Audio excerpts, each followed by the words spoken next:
En esta ocasión deseo referirles el mensaje bajo el tema Padres, pacten con Dios. Una de las preocupaciones que hay en las naciones es cómo la sociedad se encuentra, cómo la familia se encuentra. Los estados tienen que buscar normativas como para poder controlar las situaciones, buscar la manera de que haya un respeto en la familia, entre los cónyuges, entre los hijos.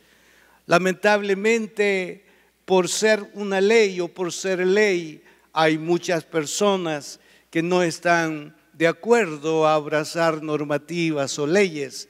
Sin embargo, nosotros nos damos cuenta del valor de las mismas, pero sobre todo cuando el hombre reconoce su estado o reconoce su condición y busca a Dios, las cosas tienden a cambiar. Y ejemplo de ese cambio y de esa transformación somos los que estamos en este lugar. Y si usted lo cree, si usted sabe que es así, diga amén.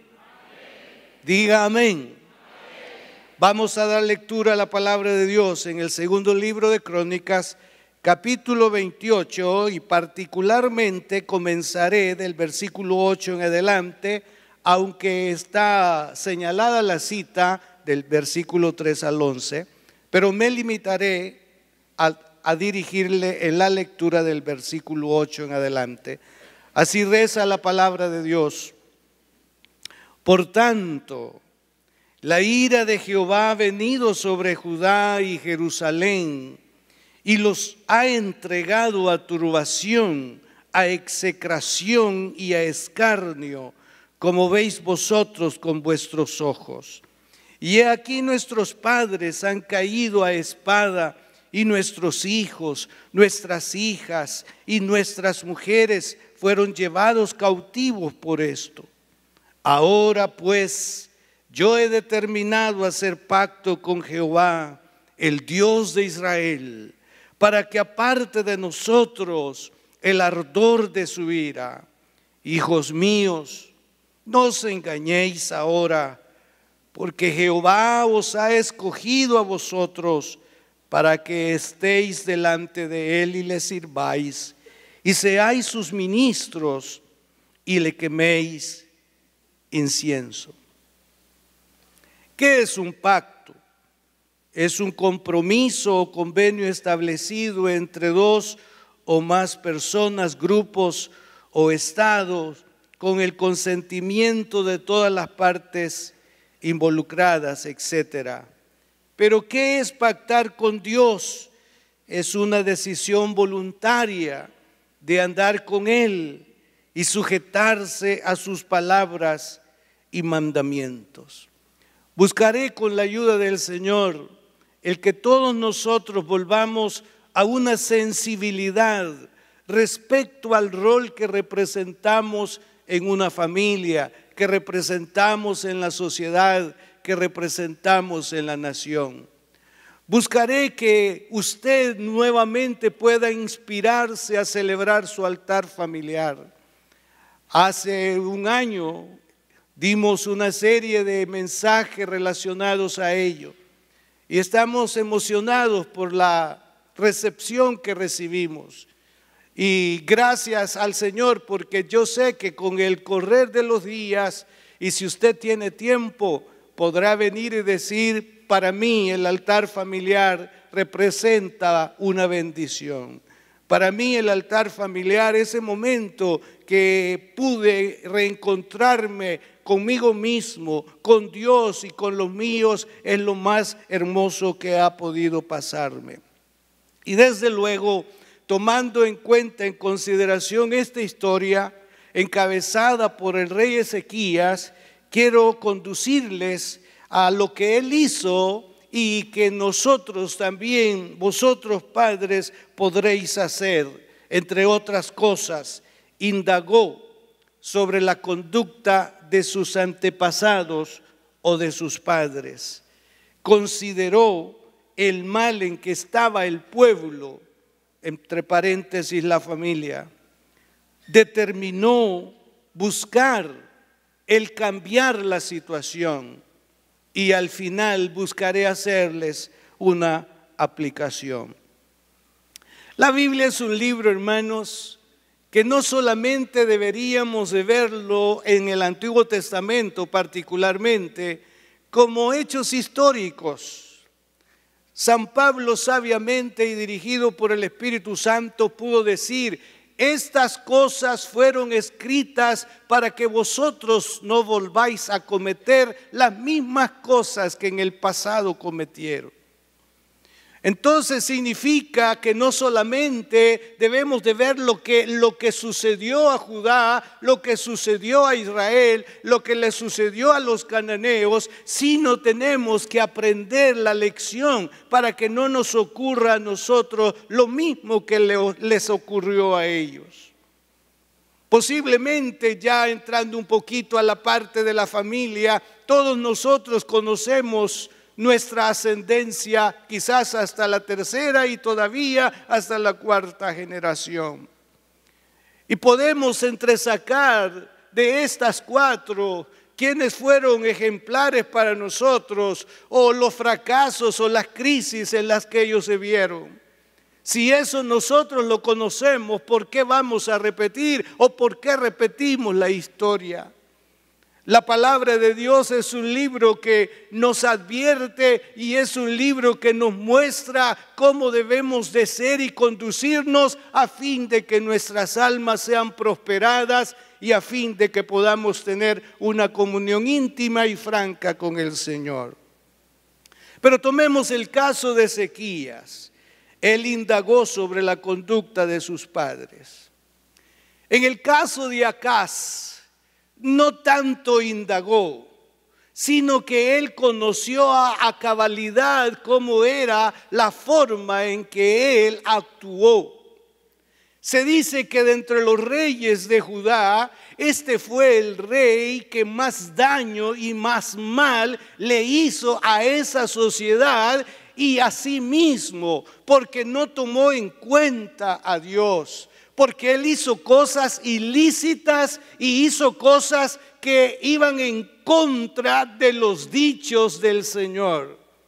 ¿Qué le pudo haber entorpecido tanto que él se alejó totalmente de lo que Dios había prescrito como parte de su sentir o pensamiento a favor de ellos, lo que les produciría mucha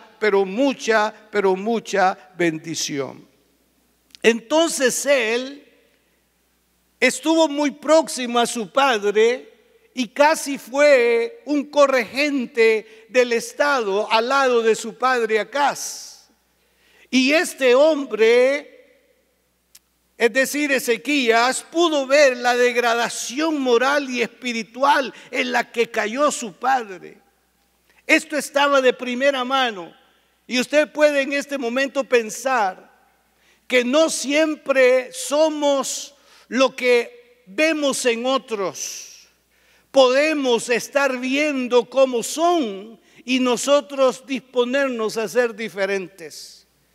Ezequías vio cómo era su padre, no compartió la forma de ser de él y él determina ser diferente. No sé cómo es el caso de su hogar, no sé, padres, cómo es su conducta, no sé cómo usted actúa en el seno de su casa, no sé cómo usted trata a su esposa, no sé cómo usted trata a sus hijos, no sé cuánta responsabilidad usted muestra hacia su hogar, no sé, usted lo sabe. Pero esto que usted hace y cómo lo hace, hay una generación que está viendo día a día cómo es usted. Y posiblemente este muchacho o esta señorita podrá estar pensando que ese es el mejor ejemplo que usted le está dando. Y él dice: yo voy a ser como mi padre, yo voy a ser como mi madre. Él no sabe todavía discernir si lo que está haciendo es correcto o no es correcto. Pero en algún otro momento el hijo puede decir: no, estas cosas que yo veo que hace mi papá o que hace mi mamá, eso no va conmigo. pero es tan fuerte la presión del hacer que él puede debilitarse en un momento y quizás pueda incurrir en un instante a las mismas costumbres o hábitos de ellos. Pero lo interesante del caso es cuando los hijos abren su corazón de alguna manera a Dios y ven la conducta irresponsable de su padre, y en vez de estacionarse, de afectarse, puede ser que abra su mirada hacia Dios y comience a decir: Dios, tengo un mal ejemplo en mis padres, pero yo quiero seguir tu ejemplo que está descrito en tu palabra. Y eso podría haber sido la historia de Ezequías ante la degradación moral y espiritual de su padre. ¿En qué consistió esta? Entre otras cosas, dice que anduvo en los caminos de los reyes de Israel. Él era rey de Judá, y entre los reyes de Judá son pocos los que se denominan reyes malos, pero en el caso de Israel casi todos los reyes se ven como reyes perversos, como reyes malos. Y aquí dice que anduvo en los caminos de los reyes de Israel. Segundo, introdujo la práctica abominable de sacrificar infantes. Dios sabía que los pueblos cananeos, una manera de buscar el poder agradar a sus dioses era sacrificando a sus hijos. Ellos venían y tomaban a su hijo y lo ponían en sacrificio, en holocausto. Esta era una manera de atraer la gracia de su Dios, de ponerse a cuentas con su Dios. Y esto Dios dice: estas son costumbres de esos pueblos a los que vosotros entráis, mas vosotros no lo haréis de esa manera. Sin embargo, Acaz cayó en esa degradación de sacrificar a niños para ciertas deidades. Por otro lado, violó el mandato de adorar solamente al Señor Dios de Israel, en el lugar indicado y de la manera correcta. Dios había dicho: destruyan todos los ídolos, destruyan todas esas deidades, destruyanlas. Pero no solamente fue Él el que las protegió en el pasado, otros lo hicieron también. Pero Él revivió esas costumbres pasadas y se involucró en la adoración, particularmente a los Baales. En una ocasión fue a Siria y vino él y hace, digamos, una réplica del altar de una de las deidades de esos pueblos, y la fue a construir en el mismo templo de Dios. Todo esto es lo que Ezequías está observando, y él ve que en la palabra eso es contrario, eso hace que las puertas del mal abracen a la nación, abracen a la familia. Y eso es como decirle a Dios, el Dios eterno y verdadero: no queremos nada contigo. Estas son nuestras costumbres y esta es nuestra manera de ser y de hacer las cosas. Ezequías pudo ver eso y él tuvo pesar. El texto bíblico dice que Acaz persistió en su infidelidad a Jehová. No escuchó razones, no escuchó el mensaje de los profetas. Él se empecinó a vivir su vida como él quería, pero el daño no solamente era hacia él, sino a la nación que él representaba. Por otro lado, indagó sobre la conducta de su padre David. Ve usted a cuántos reyes él tuvo que pasar. Y él dice: no, no me hablen de otros reyes. Yo sé que mi pueblo ha tenido reyes buenos y reyes malos. Mi padre ha sobrepasado la maldad de ellos. Yo quiero ser diferente. Y de una sola vez se fue hacia Dios. A David, dijo, y anduvo en los caminos de David, su padre, él dijo, ese es el referente que yo voy a tener en mi vida hoy que soy rey. No quiero como referencia a Acaz, no quiero como referencia a Joás, no quiero como referencia a tal o cual, sino David. Un día Samuel le dijo a Saúl, Jehová ha hallado a David, hijo de Isaí, varón conforme a mi corazón, quien hará todo lo que yo quiero. ¿Por qué? Porque éste incurrió en algo ilícito. Y Samuel le dijo, en vez de venir a reafirmar y a confirmar tu reino, ahora tu reino se te es quitado y es dado a otro que ya Dios ha escogido conforme a su corazón. Alguien dijo, ¿cómo es posible que insistamos y persistamos diciendo que David era conforme al corazón de Dios cuando él por lo menos cometió 3 faltas gravísimas? Cometió adulterio,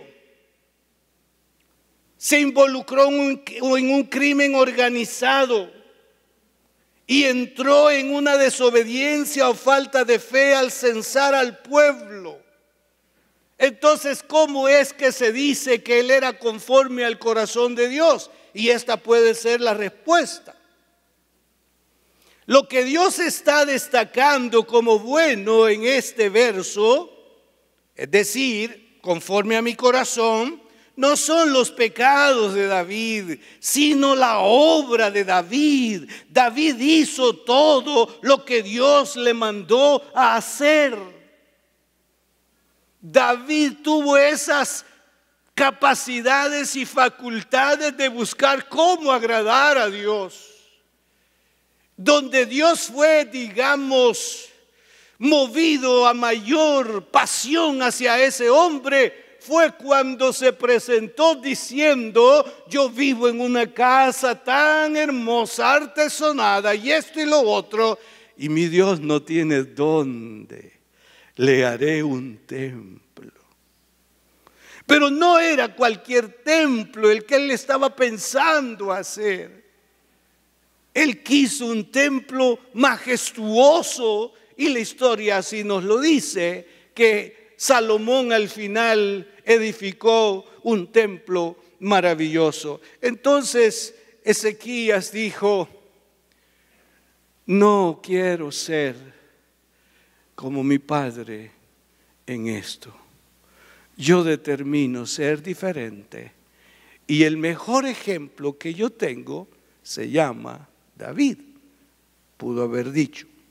En segundo lugar, consideró el mal en el que estaba el pueblo. El versículo 8 lo sintetiza todo. Por tanto, la ira de Jehová ha venido sobre Judá y Jerusalén.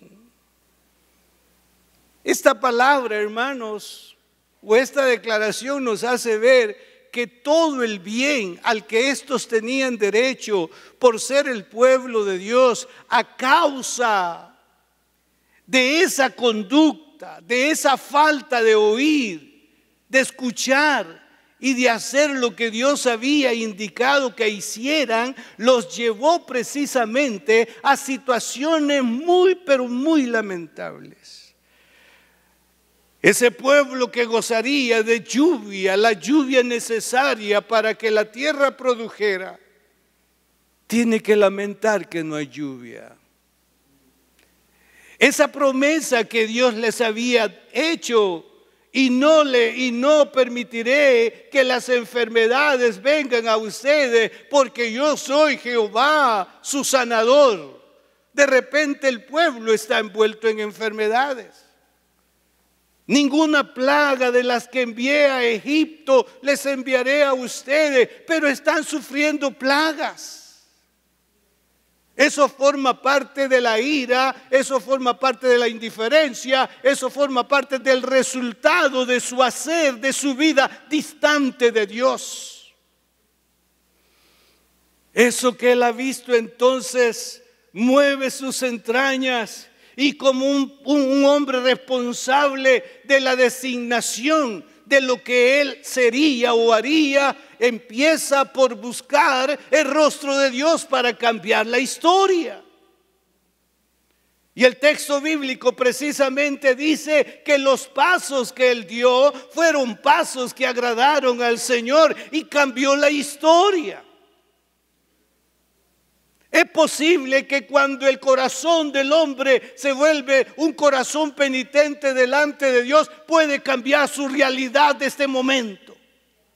Independientemente de cómo el mundo esté diagnosticando o pronosticando cómo vendrán los días, los meses y los años. Cuando escuchamos de las crisis y de tantas cosas que vendrán sobre el mundo, me parece que ustedes, yo, otros venimos rápidamente y decimos: mas el justo por su fe vivirá. Inmediatamente decimos: no he visto justo desamparado, ni simiente que mendigue pan. Inmediatamente decimos: Dios abrirá ventanas en los cielos y derramará bendición sobre mi vida. Inmediatamente decimos: mi Dios pues suplirá todo lo que os haga falta conforme a sus riquezas en gloria en Cristo Jesús. Todo esto inmediatamente aparece en nuestra mente, en nuestro corazón, lo siente a profundidad.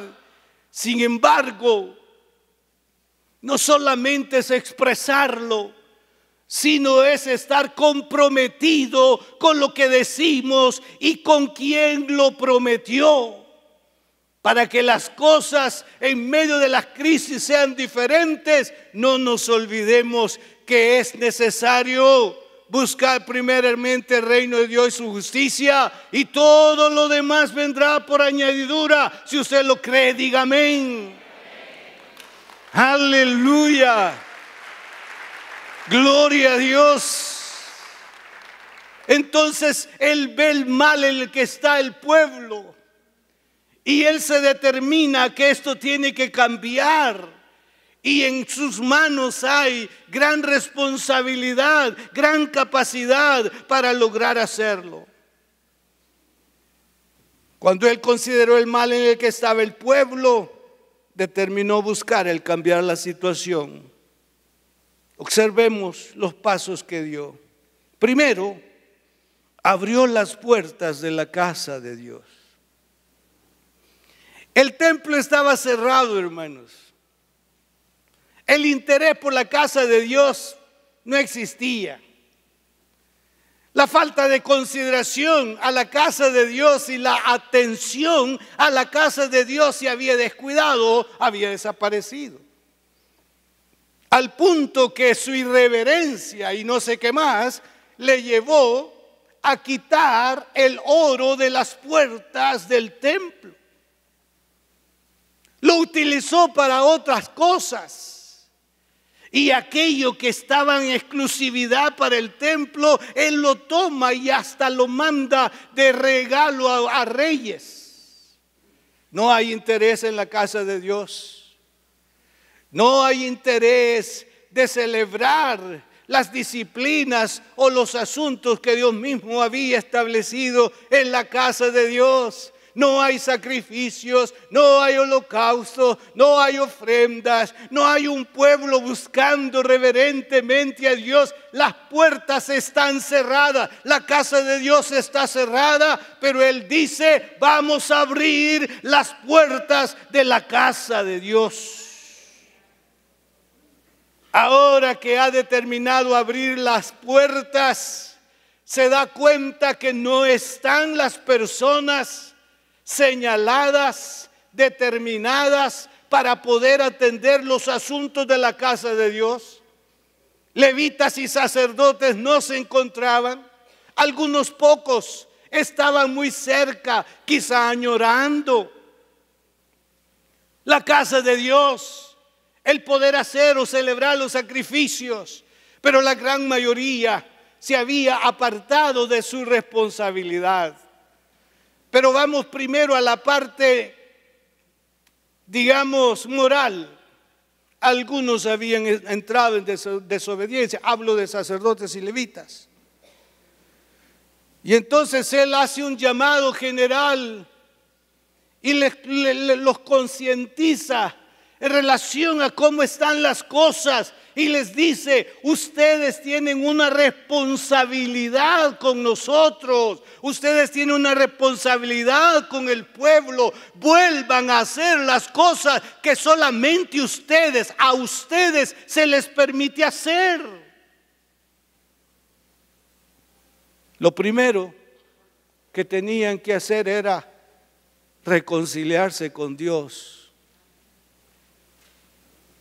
Quitarse la inmundicia. Eso, quitarse la inmundicia, tiene muchas connotaciones.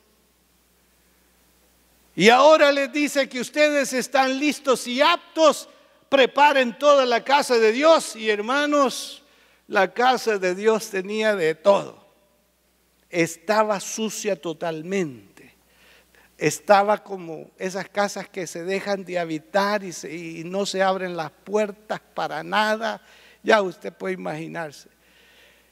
Y tuvieron ellos entonces que dedicarse para arreglar la situación y poder con ello hacer que las cosas cambiaran. Pero ahora va al pueblo y los concientiza del abandono que sus padres tuvieron de Dios. Abre la puerta, llama a la gente encargada para celebrar los sacrificios a los que ellos estaban autorizados, pero le habló a la familia, al pueblo entero, y les dice: porque nuestros padres se han rebelado y han hecho lo malo ante los ojos de Jehová nuestro Dios, porque le dejaron y apartaron su rostro del tabernáculo de Jehová y le volvieron las espaldas. Y aún cerraron las puertas del pórtico y apagaron las lámparas. No quemaron incienso, ni sacrificaron holocausto en el santuario al Dios de Israel. Ahora sí les está hablando así de frente. Señores del pueblo, quieren que las cosas cambien, quieren que las cosas sean diferentes. Pues lo primero que tienen que hacer es volverse a Dios, es pedirle perdón a Dios y volver a activar la parte espiritual que les corresponde a ustedes como pueblo. Ustedes saben lo que tienen que celebrar delante de Jehová. Y si ustedes como pueblo lo hacen, Dios cambiará la opinión y abrirá su buen tesoro sobre ustedes. Él ya está determinado para Dios. Él ya está haciendo los asuntos importantes para poder seducir al pueblo, para poder invitarlo, para que estos pudieran empezar nuevamente a obrar conforme lo esperado y deseado por el Señor. Algo más que hizo: celebraron la Pascua. Habían dejado de celebrar la Pascua. ¿Qué implicaba esto? Era un simbolismo de la liberación que habían tenido de Egipto. Y Dios había establecido una fecha para que comieran la Pascua. Y dejaron de hacerlo. Podían ellos, hermanos, estar envueltos en tantas otras actividades que ya no les importaba la Pascua, lo que hoy nosotros le llamamos Santa Cena. Y la Biblia dice, hermanos, que el pueblo se sintió tan emocionado, revivieron eso tan maravilloso y nunca antes se había celebrado como ese día, excluyendo los días de David y de Salomón.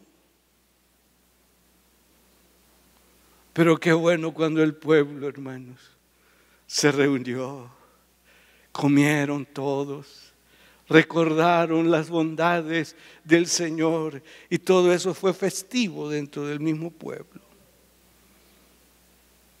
Algo más hizo que se restableciera el servicio de los sacerdotes y levitas.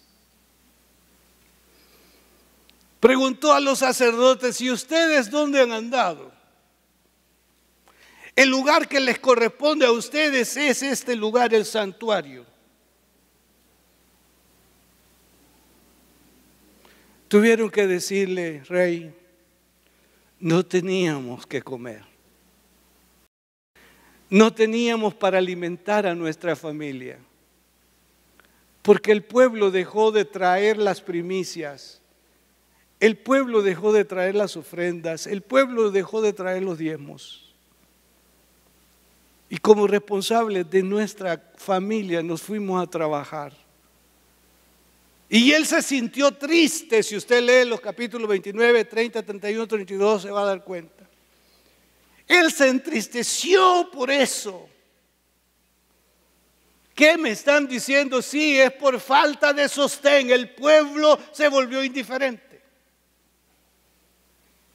Hago un paréntesis. Hay congregaciones que dicen, bueno, ¿y el pastor por qué no trabaja como nosotros?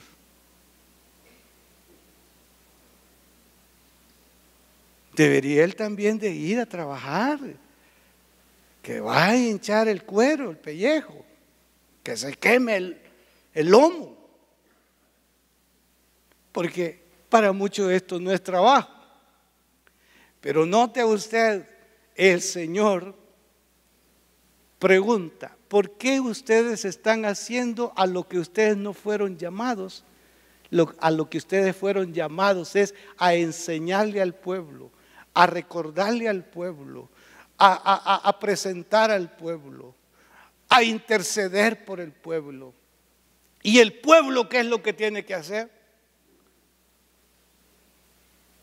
Ay, Señor, sostener al pastor. 3 amenes, gracias hermano. Con 3 amenes se puede, ¿verdad? Él se sintió mal por eso y de su erario personal sacó para que comenzaran y puso en sus manos. Pero leamos el texto. El rey contribuyó de su propia hacienda para los holocaustos a mañana y tarde y para los holocaustos de los días de reposo, nuevas lunas y fiestas solemnes, como está escrito en la ley de Jehová. Mandó también al pueblo que habitaba en Jerusalén que diese la porción correspondiente a los sacerdotes y levitas para que ellos se dedicasen a la ley de Jehová. Y cuando este edicto fue divulgado, los hijos de Israel dieron muchas primicias de grano, vino, aceite, miel y de todos los frutos de la tierra. Trajeron asimismo en abundancia los diezmos de todas las cosas. También los hijos de Israel y de Judá, que habitaban en las ciudades de Judá, dieron del mismo modo los diezmos de las vacas y de las ovejas, y trajeron los diezmos de los santificados en las cosas que habían prometido a Jehová su Dios, y los depositaron en montones. Hermano, este es un avivamiento que llegó al pueblo, un avivamiento financiero, un avivamiento de responsabilidad increíble. Ahora vea, su obediencia hizo que el Señor les bendijera de manera abundante. El texto bíblico dice, en el mes tercero comenzaron a formar aquellos montones y terminaron en el mes séptimo. Cuando Ezequías y los príncipes vinieron y vieron los montones, bendijeron a Jehová su pueblo y a su pueblo Israel. Y preguntó Ezequías a los sacerdotes y a los levitas acerca de esos montones. Y el sumo sacerdote Azarías de la casa de Sadoc le contestó: desde que comenzaron a traer las ofrendas a la casa de Jehová, hemos comido y nos hemos saciado y nos ha sobrado mucho, porque Jehová ha bendecido a su pueblo y ha quedado esta abundancia de provisiones. Entonces mandó Ezequías que preparasen cámaras en la casa de Jehová, y las prepararon, y en ellas depositaron las primicias y los diezmos y las cosas consagradas fielmente, y dieron cargo de ello a levita Conanías el principal, y Semeí su hermano fue el segundo. Fue, hermanos, una reacción de parte de Ezequías completa, a fin de poder enmendar todo y con ello atraer la gracia de la bondad y de la bendición y de la presencia de Dios. Ahora, apreciados padres, esta historia nos conduce a hacer ciertas reflexiones y el tomar decisiones que pueden cambiar su estado actual, independientemente como éste sea. Tomen en cuenta el ejemplo de Ezequías. Ahora que son padres, tengan un buen referente en su ascendencia, a fin de orientar de manera acorde a lo deseado por el Señor. Quizás no sea su padre referente en este momento. Quizás sea su abuelo, quizás sea su bisabuelo. Pero un momento alguien dirá: pastor, yo ya me fui hasta la 10ª generación ascendente y no encuentro a ninguno. Todos hicieron lo malo. Entonces comience usted. Rompa ese pasado y comience usted. Y diga: yo no seré así, yo me vuelvo a Dios y voy a heredar bendición a mi casa, a mis hijos, y sé que no nos va a faltar nada, y sé que lo veré en lugares que nunca pensé verles. Lo voy a ver, lo voy a ver, lo voy a ver, lo voy a ver, porque yo determino andar en los caminos de Jehová y no en los de mis padres. Tomen decisiones apegadas a la palabra de Dios. Usted debe ser el primero en abrazar este libro como la palabra de Dios. Usted como padre no puede cuestionar nada de lo que aquí está en la palabra, porque si usted lo cuestiona, más tarde sus hijos van a cuestionarlo. Usted abrace totalmente esta palabra. No le digo que abrace los mapas, abrace los dichos de Jehová.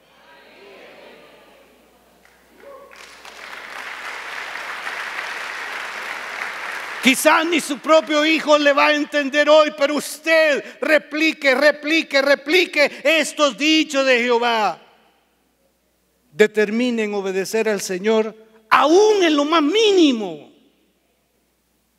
Es que no se trata, hermano, de esperar grandes situaciones o momentos para poder obedecer a Dios. No, en lo más mínimo. En lo más mínimo.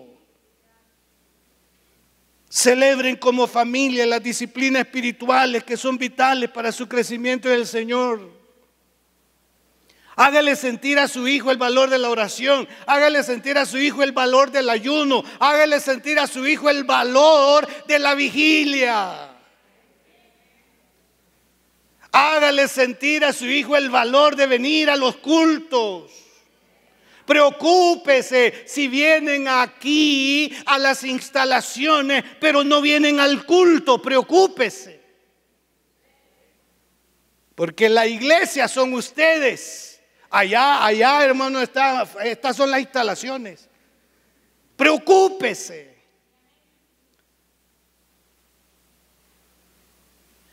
Lo veo preocupado.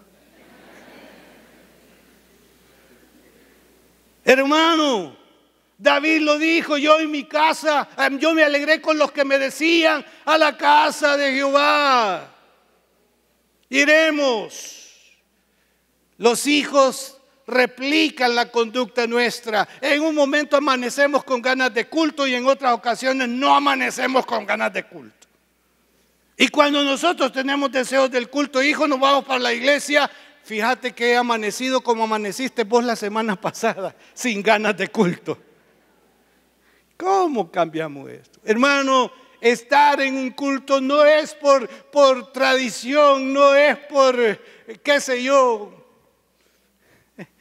Véalo como su necesidad, para que nos recuerden los dichos de Dios, para que nos digan qué es lo que Dios espera en nosotros, para que nos digan qué es lo que debemos de hacer delante de Él. Sean fieles al Señor con sus finanzas. Sean fieles al Señor con sus finanzas, hermano. No cuestione, no razone, no pregunte, no ande aquí para allá, no repita lo que el diablo ha puesto en la boca de tantos en el mundo. Usted haga lo que le corresponda hacer. No a su manera, sino a la manera de Dios. Ahí siempre preguntan, ¿el neto o el bruto? Yo no sé quién es el bruto, pero dice, ¿el neto o el bruto? Y hermano, y hacemos un gran desglose. Estos son mis gastos, hermano, y cuando menos sentimos, hasta tristeza nos da. Ay, Señor, 5 pesitos te van a tocar. Hermano, usted séale fiel a Dios. Y enséñele a sus hijos a ser fieles a Dios. Siembre fidelidad financiera en sus hijos. Un día ellos van a salir a buscar trabajo. Y quizá busquen un recurso espiritual. Quizá le digan, mira papá, voy a ir a buscar un trabajo. Ahí orás por mí, ¿oíste? Sí, hijo, tened confianza que Dios es bueno. Y ya viene el muchacho y dicen, mira, no es tan bueno Dios, no me dieron trabajo. No, Dios es bueno. Quizá usted tendría que decir, vení, platiquemos. Yo soy el responsable de que no te hayan dado trabajo. ¿Cómo? Soy infiel a Dios financieramente. Pero a partir de este momento, por amor a ti, por amor al Señor, lo voy a hacer. Y las cosas van a cambiar. Hermano, van a cambiar las cosas. Quizá el país siga como se oye, pero las cosas Dios las va a cambiar, porque usted es pueblo de Dios, porque usted es un redimido de Dios, porque usted forma parte de la familia de Dios y porque Dios tiene un trato con los suyos. El Señor tiene un trato de bendición con los suyos. Y ese trato de bendición está a su disposición. Las cosas en la familia pueden ser diferentes. Dios puede cambiar todo. Pero padres, pacten con Dios.